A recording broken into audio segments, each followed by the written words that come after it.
Hello everyone on this amazing, almost want to say summer's day. It's a spring day in London. We have 24 degrees here in London, and I hope a few of you still can make it to this cook along. I'm taking over Veganuary's Instagram live today, and I'm Philip from Exceedingly Vegan, and yeah, we're making my delicious herb-crusted cashew cheese. It's a super easy recipe, and Veganuary already posted the ingredients, so it would be amazing if you cook along with me. And yeah, so I'm in my home in Clapham, and I hope we're having fun. And yeah, I mean, shall we get started now? So this recipe is super easy, and I also like it because it's very versatile as well. So today I'm going to show you not only how to make this herb-crusted cashew cheese, but also how to use it in different ways. So this recipe is like a really good, like a base recipe for vegan cheese, and it doesn't use any complicated ingredients. So you will see it's really super easy. So yeah, let's just get started. I'm really excited to show you this one. Normally you only see my hands. I'm never really in front of the camera as much. So yeah, hopefully we're having fun.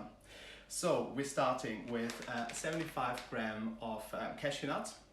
It doesn't sound like a lot, but because we're adding other ingredients as well, you will see it's quite plenty as well.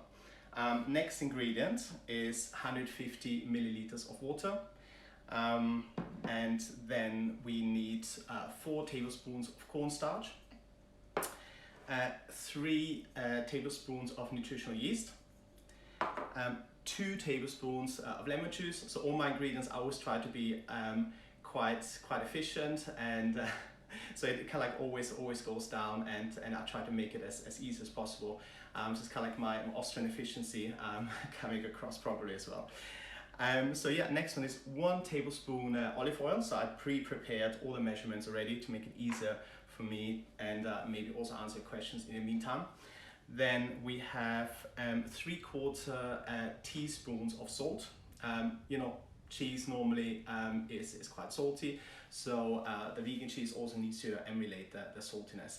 I mean, if you don't quite know how much 3/4 is, it's just under a teaspoon. If you add a little bit more, that's fine as well. Then also garlic powder. To be honest, I don't really, in my original recipe, I use garlic powder, but it's probably better, actually tastes better without. Or if you want a garlicky taste, you can add a small garlic clove as well, so that will do. And last, once we've done this, we need herbs de Provence, or actually didn't have herbs de Provence at home, so you can also use mixed herbs, which is also very easy. So, okay, so all you need is a blender cup.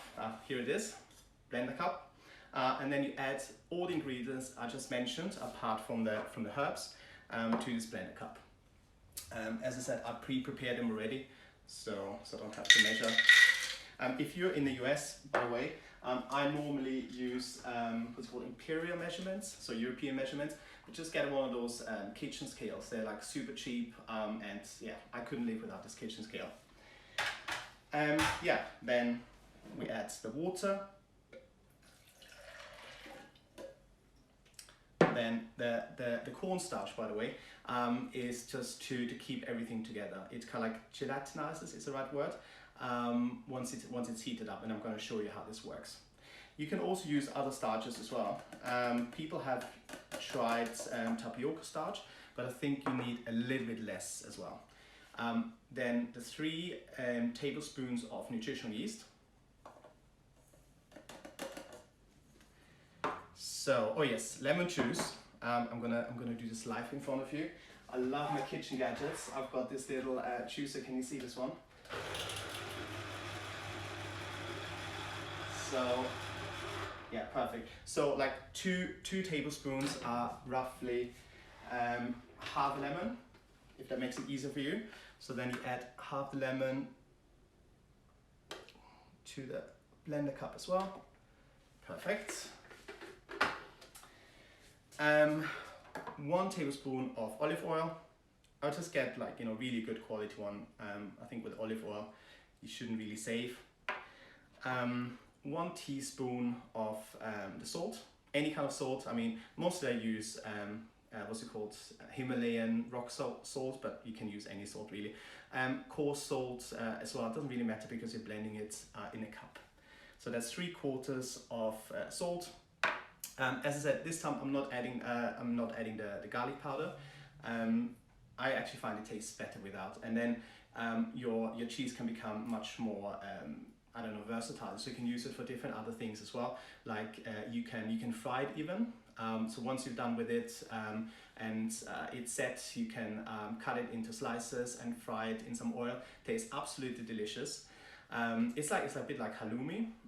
You can cut it into small cubes and add it to a Greek salad. Really, really good. Okay, so I think that's it now. Yeah. Just blend the whole thing. I'm not going to blend now because it just takes about 1 minute and then it's probably a little bit too loud.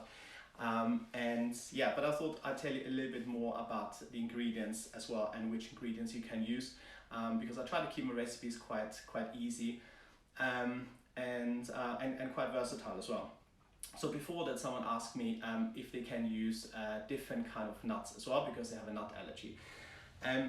You can, or like maybe no nuts if you have a nut allergy. But for example, sunflower seeds work as well. So you need a good blender. I mean, I have like quite a standard blender. It's a Kenwood to go, but it does the trick perfectly.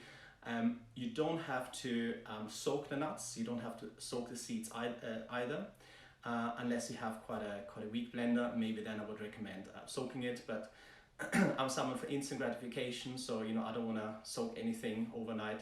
I just want to have everything ready. Okay, so once you blended everything, and let me know if you got everything. Have you got the ingredients ready? Have you blended everything? If you give me a thumbs up or something, so I'll know. Heart, that's nice, thank you. Okay, so hopefully you got everything ready. I pre-prepared the mixture. So you just pour it into a pan. Make sure it's a non-stick pan because for some reason this gets really, really sticky. Switch on the hob and keep stirring. So that's also really important because otherwise it will just stick to the bottom of the pan. Can you see my pan? Yeah, here you go. So it's quite liquid at the moment. It's like yeah, like the consistency of a vegan banana shake, for example. But then once you heat it up, the starch will react to the heat and it gelatinizes. I can never pronounce this word. So it will thicken. I'm going to show you soon how this works. So this one you have to probably cook and heat for about 5 minutes roughly. So if you have any questions, do let me know. What am I making? I'm making herb-crusted cashew cheese cupcakes market. So as I said, you can use, for example, if you can't have nuts, you can use seeds like sunflower seeds. They work well. Just add a little bit more olive oil because sunflower seeds aren't quite as oily as a cashew nut. Another nut, if you don't have cashew nuts, you can also add, but obviously not if you're allergic to nuts, you can add almonds, blanched almonds. You can add these and yeah, just might have to blend a little bit more and again possibly add a little bit more oil to balance out the kind of the flavor as well. So it's slowly warming up now. It will still take a while. As I said, keep stirring as I'm doing it because otherwise it will stick to the bottom, which is not good, and you don't want to have any burn marks on your cheese. Yesterday I pre-made it just to test it again as well, and I tried it without the nutritional yeast. I've never done this without the nutritional yeast because some people keep asking me, and it's like I don't know whether it tastes good without the nutritional yeast. But we'll try it later. We'll try it later then. Even I will find out. And if you have any questions, I'm just checking how long you've been vegan. I've been vegan for good question. Is it 8 years now? 9 years. Yeah, so I was like, I started off kind of like leaning into it. I used to be quite a heavy smoker, yeah, then one day I just decided to change my life around. Did a detox, and the detox stuck, and I kind of like became vegan. But it was a bit more of a process. It wasn't like I tried overnight, but that didn't work. So I was like going, you know, on and off, falling on and off the vegan wagon. But I think for like the last 7 years probably, I've been properly vegan. So, by the way, so slowly the mixture starts to thicken. I'm not sure. Can you see that? Slowly. It's mostly it's like for like 3-4 minutes nothing happens, and then all of a sudden it starts to thicken, and you will see. Just keep stirring. So any other questions? Hello from Azerbaijan. Hello back. Nuge is king. Yes, Nuge is king. Yes. So as I said, you may try it without, but I think the Nuge, so the nutrition yeast really gives it a flavor. It just gives you really this cheesy flavor, and it just makes everything more intense. So as you can see, the consistency is already changing. That happened really quickly. So when it's this far, you have to keep stirring it for a little bit longer. The consistency is almost there. So like basically when it becomes one lump, then I would say keep it on the heat for maybe another half a minute to a minute, and that's when the consistency isn't perfect. So, okay, I should have, oh yes, there's a Tupperware dish here. Get a Tupperware dish ready once the consistency is perfect. Look at this one. So you can see it's just like one lump now. So take it off the heat, and then I've got this Tupperware dish, and just put it in there. So, okay, I need a spoon. 1 second. Okay, got it. And push it down in a Tupperware dish. So it will give you this kind of like block, cheese block, kind of like shape. Yeah, just push it down. I mean, it's not really an exact science. It's just for looks. Okay, and now once you've done that, okay, this is perfect. Put it in the fridge and cool it for, putting it in the fridge now. Let it chill for at least 2 hours in the fridge. If you're super impatient, you can do it for half an hour in the freezer, but then the consistency won't be as good.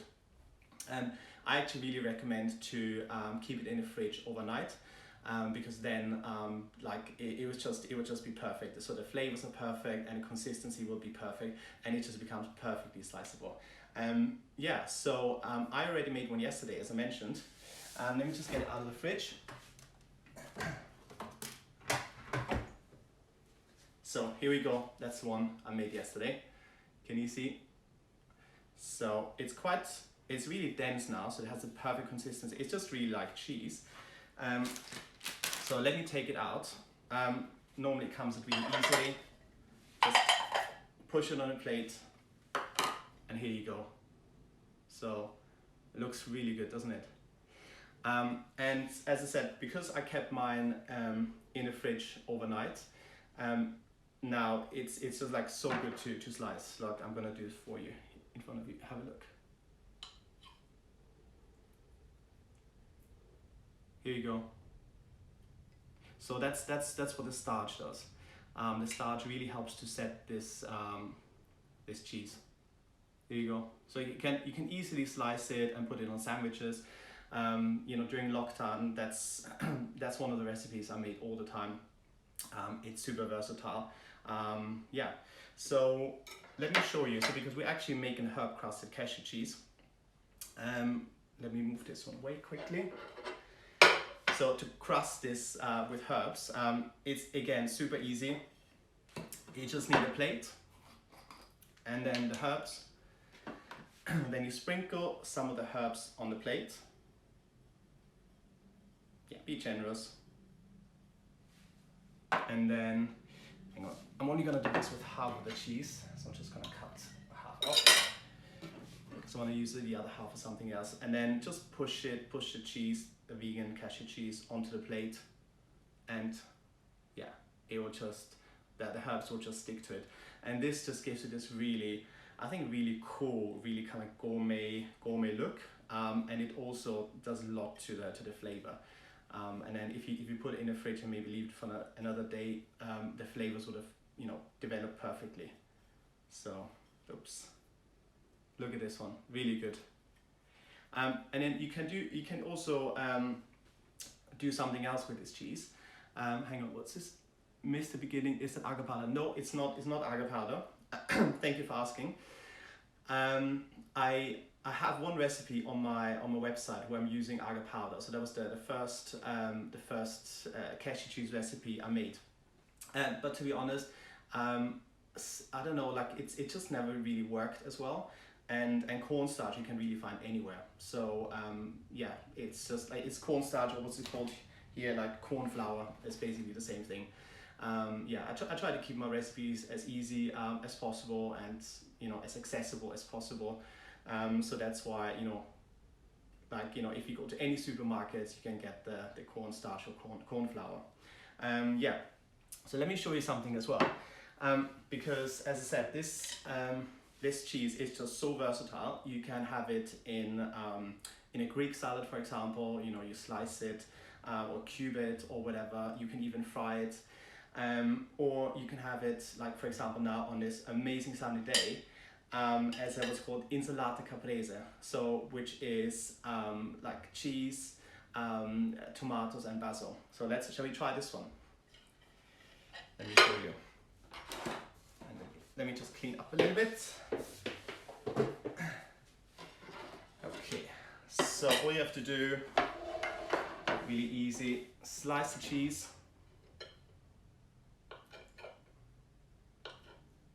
Just a few slices.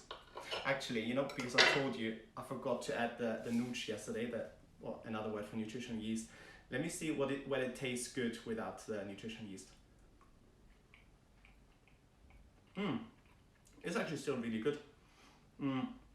I think the nutrition yeast gives you the extra cheesiness and the extra oomph.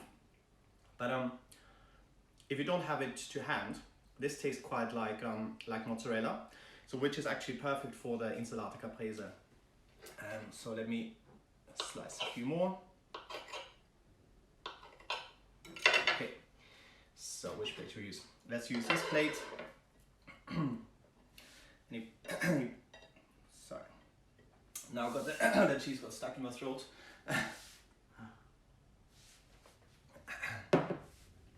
Yeah, so you can add the cheese slices on the plate. I already pre-cut a few tomatoes. And you just add them as well. Just alternate cheese, tomatoes. Here we go. I mean, I'm doing this really quickly. I'm sure you can do this much nicer than I do at the moment. And then add some, where is it? Basil. Add some basil to it as well. Here we go. I think I'm having this one like as soon as this finishes, because it just looks so good. As I said, perfect on a sunny, warm day in London. I hope you guys also, like wherever you are, you also have such an amazing day. I can't believe it, like a week ago it's like almost 0 degrees. It was really cold. So here you go. That's what it should look like. And then you add a little bit of normally like dark balsamic vinegar, but I only have like the I think that's the vinegar. I have like the light one. Add like a little bit of this one, and a little bit of olive oil, and just add a sprinkle of salt. Got salt here. So that was a bit of a nutshell, a little bit more than, it's quite a handful of salt. And it's perfect. So this is your perfect summer dish. And you can use any kind of herbs really as well. Like when you make my cashew cheese, you can add the herbs, for example, inside a mixture. So after you blend it and you put it on a hob, you just add a few herbs as well. So this gives it a much more intense herby taste. You can also use some fresh herbs. So, but when you use fresh herbs, just be careful not to use too many because they can be quite strong and overpowering. But yeah, like either you put the herbs or the ingredients inside, or you can, for example, add some chili as well, some cracked pepper inside. You can also cover it in some paprika powder that would look really cool as well. Yeah, guys, have you got any questions? I've been talking. I hope you were able to follow me as well. I just get really excited about cooking, and yeah, I hope you learned something new. Let me know if you have any questions. Let me see. I like it when a man cooks vegan food. Yes, well, that's me. Thank you. Looks amazing. Hi, Jomichi. So yeah, if you have any other questions, guys, just let me know in the comments, and I'll try to answer them for you as well. Glad you like it. Thank you so much, guys. Yeah. So, what's the Instagram? Oh, sorry, yes, of course. My Instagram is exceedingly vegan. So I'm on Instagram and I'm on Facebook as well. I also have, I have a website. It's called exceedinglyvegan.com. Where you find, I think I have now almost like 300 recipes, or even more than that. All of them are really easy to use and super delicious. And yeah, because I try to make veganism more accessible to people, and that's why I keep all the steps as simple as possible. And also I'm Austrian, so there's this kind of like Austrian efficiency still in me, and where I love cooking but don't like to spend too much time in the kitchen. Where's the recipe? The recipe is on my blog exceedinglyvegan.com. I have quite a few other recipes there as well. I have like vegan mozzarella recipes, but I made this one today because this is kind of like the base recipe for all my cashew cheese recipes. I have like one with almonds, which is like a vegan cream cheese, really delicious as well. So head over to exceedinglyvegan.com and check them out. Yeah, exceedinglyvegan.com. How do you start your detox to transition into vegan? And what can I do at home to transition?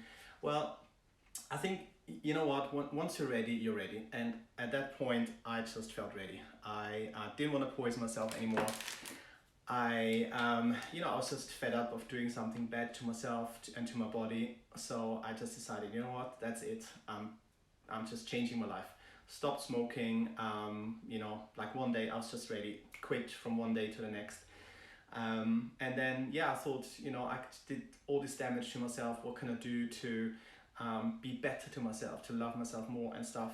And started research, and I came across a vegan diet. As I said, it was like a accidental vegan detox first, but the more I looked into it, the more I just could not stop, thinking about, eating more plants and stuff like that. And then for me, it's like, once you know what you know, and there's kind of like no way back. So there's no, I just couldn't go back anymore. And that's why I started also my blog Exceedingly Vegan, because I thought I wanted to be the change I wanted to see in the world, and really inspire people to try vegan dishes. And back then, when I started my blog, I think it's like 5 years now, I realized a lot of the recipes were just a bit too complicated. So I wanted to come up with something that, literally anyone could make, because you hear the arguments, oh, vegan food is so complicated. I mean, even yesterday, a friend of mine said to me, it just takes so much effort to make vegan cheese. But then I said, if you made cow's cheese, if you made it from scratch, wouldn't that be even 100 times more effort? So but also it's not just about vegan cheese, but it's also about like cakes, for example, because even though I want to be more kind to myself, but also want to treat myself, that's also kind of like part of self-care. So I came up with vegan cake recipes that are just super easy to make, actually easier to make than non-vegan recipes. Anyway, I'm just talking too much. You have more questions. sorry, I probably missed a few questions because I keep just chatting along, talking. Yeah, like yeah, like sometimes the list of ingredients is really long. That's why I experimented in my first initial recipe with agar. Yeah, but now and then I moved on to cornstarch, because as I said, you know, let's just keep things accessible and as easy as possible. Like for example, I get all my ingredients for, I would say, 95% of my recipes at my local Sainsbury's. So that's a small shop, but then they have all the ingredients, and that's kind of like the ethos for my blog. I just wanted to make it as easy as possible. Does the cheese melt? It does melt a little bit. Good question. You know, it's a bit like halloumi. So when you put it on in a pan, it does get softer. But it also has this kind of crispy outer layer. It's just absolutely delicious. I also have a recipe for this one on my blog, and then you serve it on top of watermelon, and then some rockets on top, some capers, drizzle a little bit of olive oil on it as well, and it's an amazing. I'm getting goosebumps just talking about it now. It's an amazing starter. Like really indulgent, and you can even fry it as well. So you take a block, maybe cut it it's a little bit smaller, coat it in breadcrumbs, and then you can fry it, and you have like what they call mozzarella sticks. Yeah, as I said, especially if you use less nutritional yeast, then it will taste a little bit more like mozzarella. Just made cashew cheese. Oh yes, how long does it last for? It lasts for quite a long time actually. I mean, normally when I make this one, so this is like I don't know, like how big is this? It's not that big, so it's normally gone in like a day or two. But I made it for friends. You know, like this is a really cool present as well. And for example, you can wrap it in paper and like butter paper, whatever it's called. And then give it as a present, and then they had it in the fridge for over a week as well, so it keeps for quite a long time, and I think even beyond that, but yeah, like I haven't tested that, so I haven't sent it to the lab, so try to consume it within a week, but probably you wouldn't be able to, it wouldn't last that long anyway. Hola.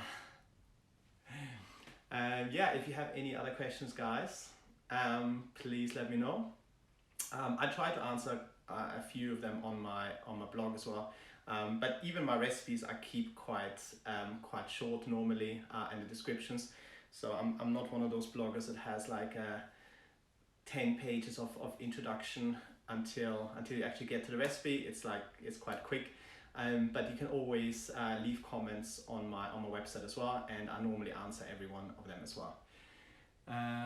Yeah, so I would say thank you so much, guys, for joining. Someone's asking, okay, one more question. So how long have you been cooking at Exceedingly Vegan? I've been for 5 years now, and yeah, I started because this is actually an interesting story maybe. So, you know, when I became vegan and kind of like my eyes were open, so to say, I became quite angry for a while, and because I was frustrated, and I thought, why does nobody know what I'm knowing? You know, like, why do we treat animals this way? Why do we treat our bodies this way? Why don't we care about the environment? And I just became really frustrated. So I became, for a short time, a bit of an angry vegan, and I started arguing with my friends and stuff like that. But I realized, that's not me. I don't really like arguing. I just like to bring people together. I want to bring everyone back to the table. I want to be nice to people. I want to have fun. I want to share good times and stuff. So that's what I thought, but I needed to change something still. So I thought, what can I do? Something positive, what drives me? And I thought, well, I'm actually quite good at cooking and developing new recipes, and there was kind of like a gap in the market. because most vegan recipes used to be super complicated, and that's why, because I wanted to be the change in the world. I wanted to be the change I wanted to see in the world. So that's why I started my blog. Yeah. Okay. I think I'm gonna wrap it up now. Thank you so much for joining me. It was an absolute pleasure. And also, if you like my recipes, first of all, go to exceedinglyvegan.com. Check them out. You'll find this recipe and many more recipes, from cheeses to cakes. I love cakes. I love desserts. To starters and even like vegan eggs and stuff like that. You can find all of them on the website exceedinglyvegan.com. You can also follow me. I'm on Instagram. I'm on YouTube. I'm on Facebook. I'm there. And as I said, if you like my recipes, also check out my tahini dressings, which we're producing in the UK. And I love tahini. It's kind of like similar to cashews. It's kind of like an amazing dairy replacement. And you can get these either if you go to dressini4.life, or you can go to Green Bay or Borrow Box and buy them online there. Okay, guys, thank you so much. Have a great evening and enjoy the sun if in London or the UK. And otherwise, hopefully I'll see you on my channel. Okay, bye-bye.